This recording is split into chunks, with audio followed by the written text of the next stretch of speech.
We're here with Representative Brian Blake with the 19th District. How are you doing?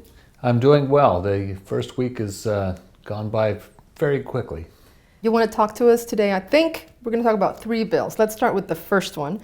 Foster homes for livestock. There's an issue? Yeah, in many cases you'll find that very caring people will sometimes take on too many animals, especially when it comes to large animals like livestock, horses, etc.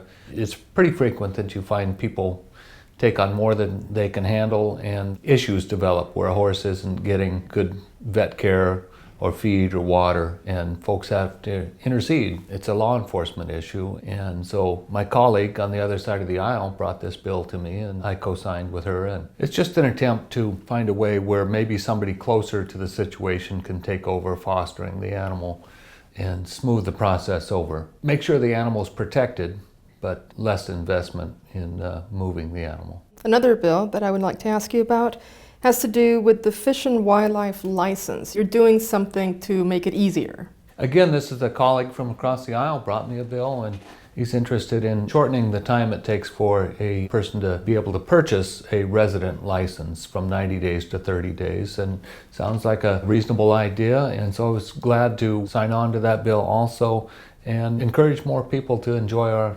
outdoors. Okay, now the third bill that I want to ask you about is still in the works. We don't have a number for it yet, but it is an important bill. It's probably going to be a big, interesting bill to follow. Cross-Laminated timber. What's that about?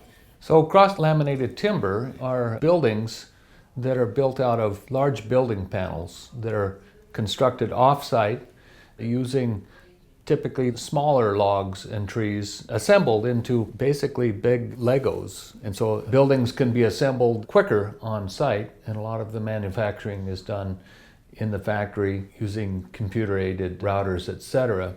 The hope is that using this product, larger buildings can be constructed from mainly wood. We think it will be good for rural economic development, fire suppression in our forest lands, and good rural jobs. And so we're hopeful. This is an area we're exploring as the legislature, working with architects and builders and foresters to see if we can't move this new product into the industry. And the last question I have for you has to do with wildfires. What's happening there?